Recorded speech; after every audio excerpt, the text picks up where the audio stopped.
Est-ce que tu as déjà essayé d'arrêter et n'y es pas arrivé? Est-ce que tu as fait du repentir hier soir et recommencé ce matin? Est-ce que tu as pleuré devant Allah en lui demandant de t'aider et tu n'as pas vu le changement venir? Si tu entends ces mots en ce moment précis, arrête tout ce que tu fais. Parce que ce message n'est peut-être pas un hasard. C'est peut-être la réponse à une doua que tu as faite dans le noir, seul, quand personne ne t'écoutait. Allah t'a entendu et il t'a guidé ici. Bismillahirrahmanirrahim. Bienvenue dans Sérénité Islamique. Cet espace où on dépose le poids du monde et on s'assoit devant Allah avec honnêteté. Aujourd'hui, on va parler d'une blessure que beaucoup portent en silence. Une blessure dont on n'ose pas parler à l'imam, ni à ses parents, ni à ses amis, parce qu'on a honte, parce qu'on pense qu'on est le seul, parce qu'on se dit un bon musulman ne devrait pas avoir ce problème. Mais Allah, lui, sait. Il sait depuis combien de temps tu te bats. Il sait combien de fois tu as essayé. Il sait les nuits où tu as pleuré après avoir rechuté. Et c'est pour ça, précisément pour ça, qu'il t'a guidé ici, aujourd'hui. Dans les prochaines 30 minutes, on ne va pas te juger, on ne va pas utiliser de mots durs ou te faire porter une culpabilité de plus. Tu en as déjà assez comme ça. On va simplement t'offrir ce que l'islam nous a laissé comme trésor. Une méthode complète, spirituelle et pratique pour libérer ton cerveau, purifier ton regard et retrouver la paix que tu mérites. Parce que cette paix, tu y as droit, elle t'appartient. Allah l'a créée pour toi. Et ce qui t'en sépare aujourd'hui, ce n'est pas ton passé, c'est simplement le chemin que tu n'as pas encore emprunté. À la fin de cette vidéo, tu ne te sentiras plus seul dans ce combat et tu auras entre les mains une feuille de route concrète, ancrée dans le Coran et la Sunna que tu pourras appliquer dès ce soir. Avant d'aller plus loin, je veux qu'on pose ensemble la fondation de tout ce qui va suivre, parce que sans cette fondation, aucune méthode ne tiendra. Allah dit dans son livre, dit « Ô mes serviteurs, qui avez commis des excès à votre détriment, ne désespérez pas de la miséricorde d'Allah, car Allah pardonne tous les péchés. C'est lui le pardonneur, le très miséricordieux. » Écoute bien ce verset. Allah ne dit pas « Ne désespère pas si ton péché est petit », il dit « Ne désespère pas ». Point. Et ensuite, il dit « Car Allah pardonne tous les péchés, tous, sans exception, sans liste d'exclusion, sans condition de mérite. » Ce verset, c'est la porte d'entrée de cette vidéo. Avant toute méthode, avant toute technique, avant tout effort, comprends que tu es aimé, que tu es attendu et qu'Allah t'attend de l'autre côté de ce combat, les bras ouverts, prêts à tout effacer. Le repentir n'est pas une case à cocher, c'est un retour. Et Allah, dans sa générosité infinie, se réjouit de ce retour plus que quiconque. Le prophète sallallahu alayhi wa sallam a dit « Allah est plus heureux du repentir de son serviteur que l'un d'entre vous qui aurait perdu sa monture dans un désert et la retrouverait soudainement. » Rapporté par Al-Bukhari et Muslim. Tu imagines cette image? Un homme seul dans le désert, sans eau, sans moyen de rentrer, et sa monture, son unique espoir, a disparu. Et puis soudainement, il la retrouve. La joie qui l'envahit à ce moment-là, Allah dit que sa joie de te voir revenir à lui est encore plus grande que ça. Alors commence cette vidéo avec cette certitude dans le cœur. Tu n'es pas condamné,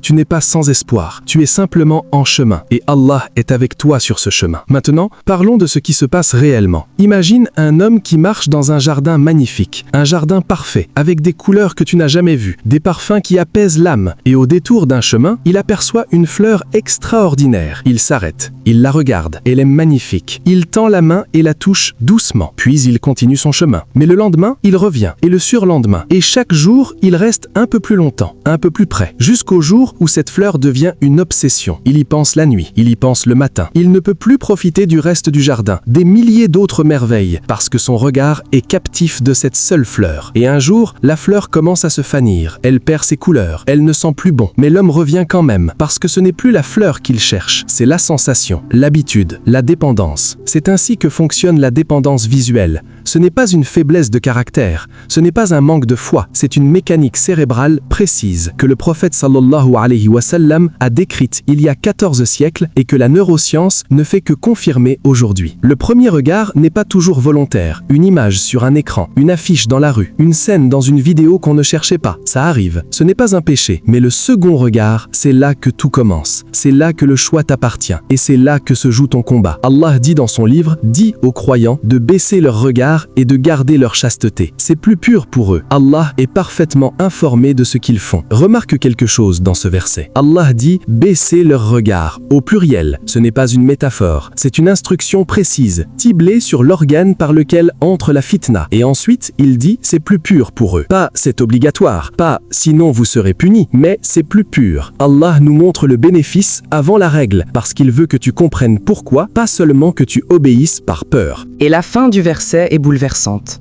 Allah est parfaitement informé de ce qu'ils font.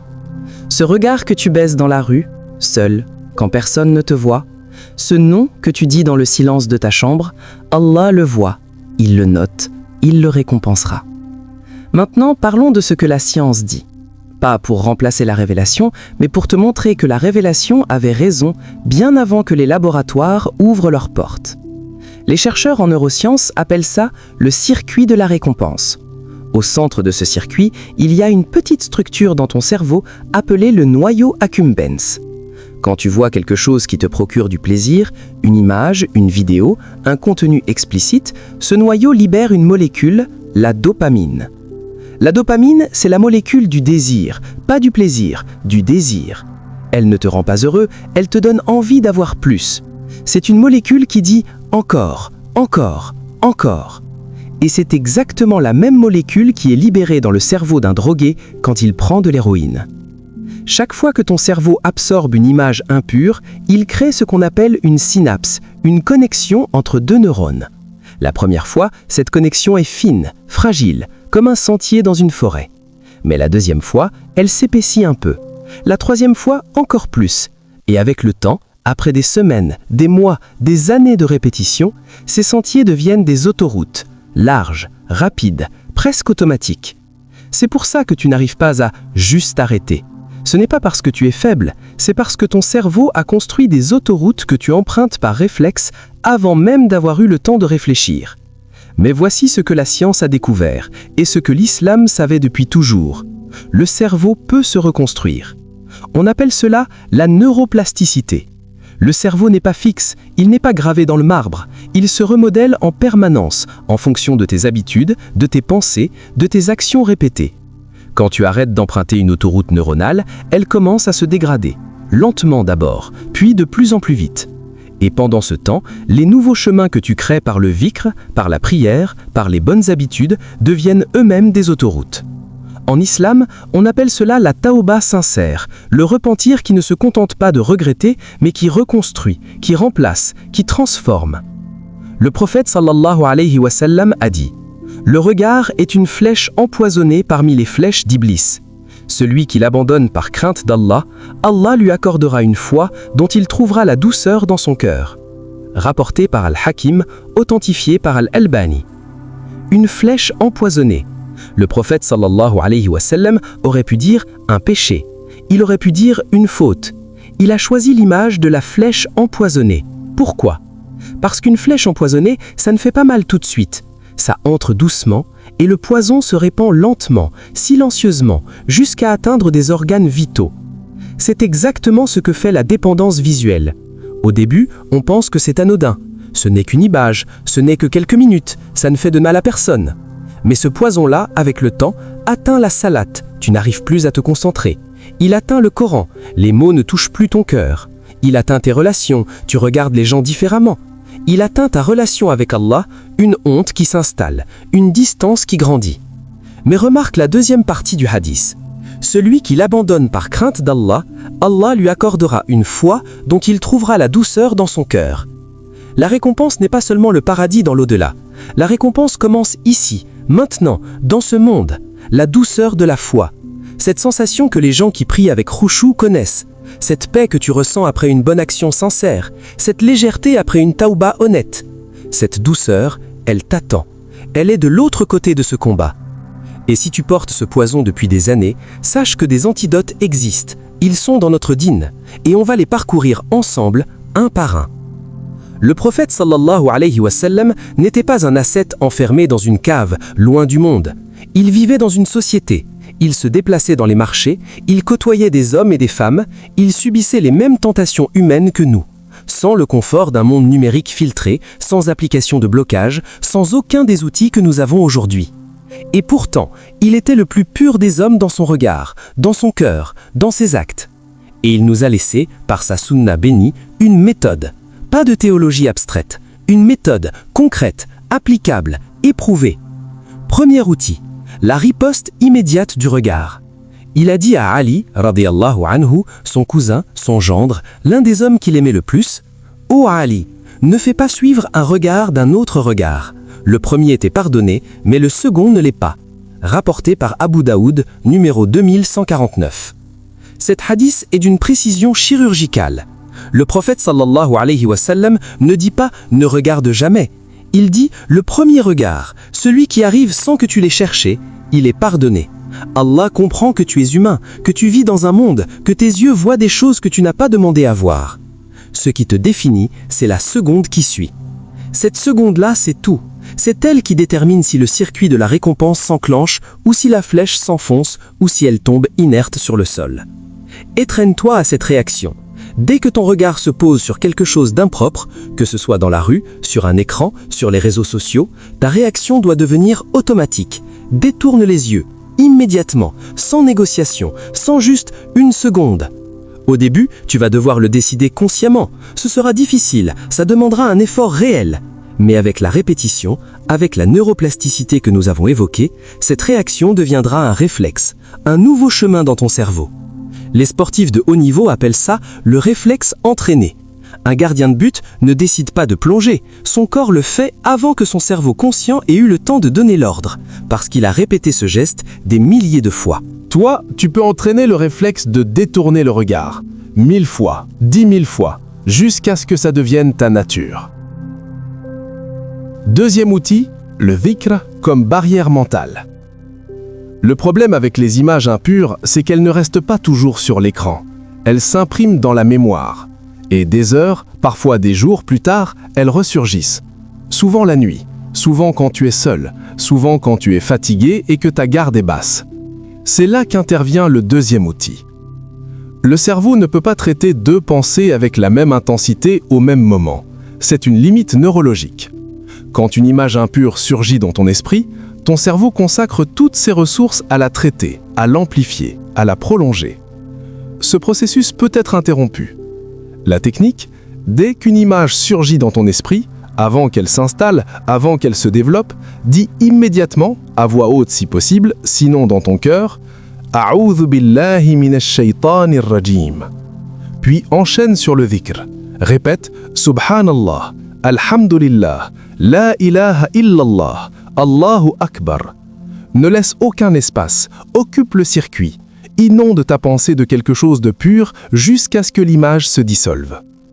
Allah dit dans son livre « Ceux qui croient et dont les cœurs se tranquillisent au souvenir d'Allah, n'est-ce pas par le souvenir d'Allah que les cœurs se tranquillisent » Sourate Ar-Ra'd, verset 28. Les cœurs se tranquillisent, pas les cœurs parfaits, pas les cœurs sans péché, les cœurs qui se souviennent. Ton cœur, en ce moment, peut se tranquilliser. Le dhikr n'est pas réservé aux savants ou aux saints, il est pour toi, là où tu en es, tel que tu es. Et avec la pratique, tu vas remarquer quelque chose d'extraordinaire. Les images vont venir moins souvent, parce que ton cerveau va apprendre que quand cette image surgit, elle déclenche du dhikr et non du plaisir. Et le cerveau, qui cherche la récompense, va progressivement cesser de générer ce déclencheur. C'est de la reconditionnement, c'est de la neuroplasticité, et c'est de la sunna. Troisième outil, le jeûne volontaire. Le prophète sallallahu alayhi wa sallam a dit « Ô jeunes gens, celui parmi vous qui peut se marier, qu'il se marie, car c'est le meilleur moyen de baisser le regard et de préserver la chasteté. Et celui qui ne le peut pas, qu'il jeûne, car c'est pour lui un bouclier. » Rapporté par Al-Bukhari, numéro 5060, et Muslim, numéro 1403. Le mot arabe utilisé pour bouclier ici est « wijar », qui désigne littéralement quelque chose qui coupe, qui tranche, pas juste quelque chose qui protège passivement, quelque chose qui neutralise activement. Pourquoi le jeûne ? Parce que le jeûne est une école de maîtrise de soi d'une puissance incomparable. Quand tu jeûnes, tu entraînes quelque chose que les neuroscientifiques appellent le cortex préfrontal, la partie de ton cerveau responsable des décisions, de la résistance aux impulsions, du contrôle de soi. Chaque heure de jeûne est un entraînement. Ton corps a faim, tu dis non.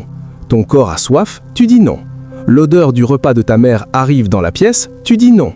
Et ce non répété, cet entraînement à différer la satisfaction immédiate, renforce exactement le muscle mental que tu utiliseras face à la tentation visuelle. Le jeûne du lundi et du jeudi est summa, celui des Ayyam el-Bid, les 13, 14 et 15 de chaque mois lunaire également. Ce n'est pas une obligation, Mais si tu les ajoutes à ta vie, tu vas remarquer une différence. Non seulement dans ta relation à la nourriture, dans ta relation à tous tes désirs. Quatrième outil, la salate comme réinitialisation. Réfléchis à ceci. Allah aurait pu nous demander une prière par jour, une par semaine, une par mois. Il a choisi 5 par jour. Et ces 5 prières ne sont pas placées au hasard dans la journée. Elles sont réparties de manière à ce qu'entre 2 prières, le délai maximum soit d'environ 5 à 6 heures. Ce n'est pas une coïncidence. Les recherches en psychologie comportementale montrent que les envies compulsives, qu'il s'agisse de nourriture, d'alcool, de contenus addictifs, atteignent leur pic d'intensité entre 4 et 6 heures après la dernière consommation.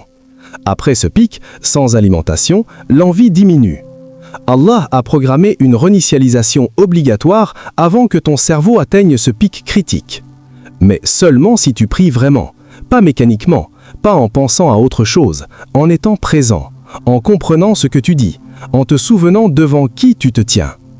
Le prophète sallallahu alayhi wa sallam a dit « La salate a été prescrite comme remède contre l'oubli. » L'oubli de quoi? L'oubli d'Allah, l'oubli de qui tu es, l'oubli de pourquoi tu combats. Chaque prière est un rappel, un retour, une reconnexion. Et sache ceci, les savants disent que la prière accomplie avec khushu', avec présence du cœur, crée une lumière dans le cœur. Et cette lumière rend les péchés difficiles à commettre. Pas impossible, mais difficiles. Parce que la lumière et les ténèbres ne cohabitent pas facilement. Travaille ta salate. Apprends la signification de ce que tu récites. Commence par Al-Fatiha. Comprends chaque mot. Cet investissement dans ta prière sera peut-être ton outil le plus puissant contre cette addiction. Maintenant, je veux te parler d'une erreur que presque tout le monde fait dans ce combat. Une erreur qui explique pourquoi tant de gens qui ont sincèrement voulu arrêter n'y sont pas arrivés. Un homme voulait arrêter de fumer. Il était motivé. Il avait lu tous les livres. Il achetait des patchs, des gommes, des médicaments. Et pendant la journée, au travail, avec les collègues, il tenait. Pas de cigarette, pas de tentation. Mais chaque soir, il rentrait chez lui, il enlevait ses chaussures, il s'asseyait dans le même fauteuil, il mettait la même émission à la télévision, il prenait le même verre de thé. Et automatiquement, avant même d'avoir décidé quoi que ce soit, sa main cherchait le paquet de cigarettes. Il rechutait. Tous les soirs. Pas parce qu'il manquait de volonté, pas parce qu'il n'essayait pas vraiment, mais parce qu'il avait oublié quelque chose d'essentiel. Le contexte est plus puissant que la volonté. Le fauteuil était un déclencheur. La télévision était un déclencheur. Le verre de thé était un déclencheur. Ensemble, ils formaient une chaîne de signaux que son cerveau avait associés à la cigarette depuis des années. Et quand tous ces signaux se retrouvaient réunis, son cerveau passait en mode automatique avant que sa conscience n'ait le temps d'intervenir. C'est la même chose pour la dépendance visuelle. Le téléphone dans le lit, la nuit, dans le noir, c'est un déclencheur. Défiler seul sur les réseaux à 1h du matin, c'est un déclencheur. La solitude, l'ennui, le stress, ce sont des déclencheurs. Et si tu gardes tous ces déclencheurs en place, tu vas passer ta vie à te battre contre ton propre cerveau et tu vas perdre par épuisement. En islam, on a un principe pour ça. L'obligation d'éviter les asbab, les causes. Le prophète sallallahu alayhi wa sallam a dit « Celui qui tombe dans le doute tombe dans l'interdit. La protection commence avant la tentation, pas pendant. » Première action, purger l'environnement numérique. Installe un filtre de contenu sur ton téléphone, il en existe des gratuits et efficaces. Change ton code PIN pour qu'un ami de confiance ou un proche le connaisse à ta place. Configure ta navigation en mode sécurisé. Ne t'allonge plus dans le noir avec ton téléphone. C'est simple, mais c'est peut-être la décision la plus importante de cette liste. Le lit plus le noir plus le téléphone plus la solitude égale le cocktail parfait pour la rechute. Supprime l'un de ces éléments et la chaîne se brise. Charge ton téléphone hors de ta chambre la nuit. Achète un réveil classique si tu utilises ton téléphone comme alarme. Ce petit changement a aidé des milliers de personnes à briser leur cycle de rechute nocturne. Deuxième action, remplir le vide par le Coran. Allah dit « Et lorsque le Coran est récité, écoutez-le attentivement et restez silencieux afin qu'on vous fasse miséricorde. » Sourate Al-Araf, verset 204. Le cerveau déteste le vide. C'est une loi psychologique fondamentale. Si tu enlèves une habitude sans la remplacer par autre chose, le cerveau va revenir à l'ancienne habitude, parce que c'est celle qu'il connaît, celle dont les autoroutes existent déjà. La solution n'est pas la suppression, c'est le remplacement. Identifie tes moments à risque. Pour beaucoup, c'est la nuit avant de dormir. Pour d'autres, c'est l'après-midi dans le calme. Pour certains, c'est dans les transports. Prends ces moments-là et remplis-les avant que le vide ne les prenne. L'écoute du Coran en arrière-plan change l'atmosphère d'une pièce. Elle crée un environnement spirituel. Les anges, dit la Sunna, descendent là où le Coran est récité, et Iblis, qui a peur du Coran, s'en éloigne. Choisis un récitateur dont la voix t'apaise. Abdelbasset Abdel-Samad, Mishari Rachid Al-Afassi, Saad Al-Gamdi. Mets-le en fond quand tu es seul, pas forcément pour étudier, juste pour que la parole d'Allah remplisse l'espace. Et quand tu peux, lis même un verset par jour, un seul, avec sa signification. Un verset compris vaut plus de 100 versets récités mécaniquement. Troisième action, la communauté comme bouclier.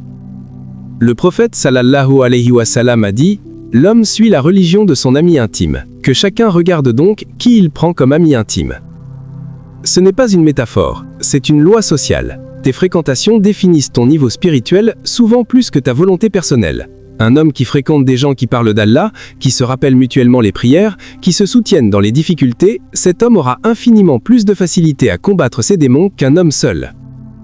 La solitude est l'environnement préféré du shaitan. Il n'a aucune prise sur toi quand tu es en bonne compagnie. Rends-toi à la mosquée, pas seulement pour les prières obligatoires, mais pour les prières surérogatoires. Assieds-toi avec les gens de bien, rejoins un groupe de rappel en ligne ou en présentiel. Cherche un frère de confiance à qui tu peux dire la vérité sur ton combat, qui ne te jugera pas mais qui sera là pour toi. Tu n'as pas besoin de porter ce fardeau seul. Allah a créé la communauté pour ça. Je veux maintenant te parler de quelque chose que peut-être personne ne t'a jamais dit de cette façon. Il y a un endroit dans le paradis qu'Allah a préparé spécialement. Pas pour les prophètes seulement, pas pour les savants seulement, pas pour ceux qui n'ont jamais commis de péché, parce que cette catégorie-là n'existe pas parmi les humains. Cet endroit, Allah l'a préparé pour ceux qui ont combattu leur désir pour lui. Pour ceux qui ont été tentés, vraiment tentés, profondément tentés, et qui ont dit non. Pas parce que c'était facile, parce qu'ils aimaient Allah plus que leur désir. Allah dit dans son livre « فَأَمَّا مَنْ خَافَ مَقَامَ رَبِّهِ وَنَهَى النَّفْسَ عَنِ الْهَوَى فَإِنَّ الْجَنَّةَ هِيَ الْمَأْوَى » Et quant à celui qui aura craint de comparaître devant son Seigneur et aura préservé son âme de la passion, le paradis sera son refuge. Lis ce verset lentement. Relis-le. Allah ne parle pas de quelqu'un qui n'a jamais ressenti la passion. Il parle de quelqu'un qui l'a ressenti, qui a eu le feu en lui, et qui, en se souvenant de la rencontre avec Allah, a dit non. Ce non dit dans l'ombre de ta chambre, dans le silence de la nuit, quand personne ne te voit et que personne ne te félicitera, ce non-là, Allah le voit, il l'entend, il le grave dans ton livre de bonnes actions. Et pour ce non, il te promet le paradis. Pense à ça ce soir. Pense à ça la prochaine fois que la tentation est là, forte, et que tu te demandes si ça vaut la peine de résister. Pense à ce non et à ce qu'il vaut aux yeux d'Allah. Ton combat n'est pas invisible, il est vu par celui qui compte vraiment. Le prophète sallallahu alayhi wa sallam a dit « Allah est jaloux, et sa jalousie est provoquée quand le croyant commet ce qu'il a interdit. » Allah est jaloux de toi. Laisse ce mot entrer dans ton cœur. Allah, le Seigneur des mondes, le Créateur de l'univers, est jaloux de l'honneur de son serviteur. Comme un père aimant est jaloux de la dignité de son enfant. Il ne veut pas te voir te perdre, il ne veut pas te voir t'avilir, il ne veut pas que tu donnes ton regard, ton cœur, ton attention à autre chose qu'à ce qui est pur. Cette jalousie divine, ce n'est pas de la sévérité, c'est de l'amour, le plus grand amour qui soit. Un amour qui existe depuis avant ta naissance, qui existera après ta mort et qui en ce moment précis te regarde et te dit « tu vaux mieux que ça ». Et il t'a créé capable de ce combat, capable de cette victoire. Il ne t'impose pas ce qu'il sait que tu ne peux pas porter. Allah n'impose pas à aucune âme une charge supérieure à sa capacité.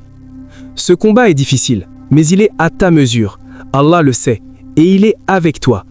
On arrive au terme de ce rappel, et avant de partir, je veux que tu emportes 3 certitudes avec toi. La première, tu n'es pas ton péché, tu es un serviteur d'Allah, qui combat pour lui. Cette distinction est fondamentale. Ton péché est un acte, pas une identité. Tu peux changer, tu peux reconstruire, et chaque effort sincère que tu fais, même imparfait, est inscrit à ton actif par Allah. La deuxième, la méthode existe. Elle est dans le Coran et la Sunna. baisser le regard dès le premier instant, le dhikr comme barrière mentale, le jeûne volontaire pour entraîner ta maîtrise de soi, la salate comme réinitialisation quotidienne, l'environnement purifié des déclencheurs, la communauté des gens de bien. Ce ne sont pas des vœux pieux, ce sont des outils qui ont fonctionné pour des millions de musulmans avant toi, sur des siècles, dans des sociétés bien plus difficiles que la nôtre. La troisième, le combat vaut le paradis. Chaque nom que tu dis compte. Chaque regard que tu baisses est une flèche neutralisée, une lumière qui grandit dans ton cœur, un pas de plus vers la paix que tu mérites. Et Allah n'oublie rien. Ton action concrète pour aujourd'hui, une seule, simple et faisable ce soir. Prends ton téléphone, va dans les paramètres, installe un filtre de contenu. Si tu ne sais pas lequel, cherche filtre parental halal. Il en existe de bons et gratuits. Fais ça ce soir, une action, c'est tout. Le reste viendra. Et avant de fermer cette vidéo, prends 30 secondes. Ferme les yeux si tu le peux et fais cette doua sincèrement du fond du cœur. Ya Allah, tu sais tout ce que je porte. Tu sais mes efforts et mes chutes. Aide-moi à purifier mon regard, mon cœur et mon âme. Rends-moi de ceux qui te craignent dans le secret. Et accorde-moi la douceur de la foi que tu as promise à ceux qui combattent pour toi. Amin. Si ce rappel t'a touché, et si tu penses à un frère ou une sœur qui en a besoin en ce moment, partage-le. C'est de la sadaqa jaria. Chaque cœur que ce rappel atteint, tu en auras la récompense jusqu'au jour du jugement. Like pour que Allah te récompense d'avoir aidé à propager le bien. Abonne-toi pour nourrir ton cœur chaque semaine, parce que ce rappel n'est que le premier d'une longue série. Et écris Amin en commentaire pour que nos douas se rejoignent. On est une communauté, on combat ensemble, et avec Allah, on ne perd jamais vraiment. Qu'Allah vous guide, vous protège, vous accorde la taouba sincère et vous réunisse au paradis. Assalamu alaikum wa rahmatullahi wa barakatuh.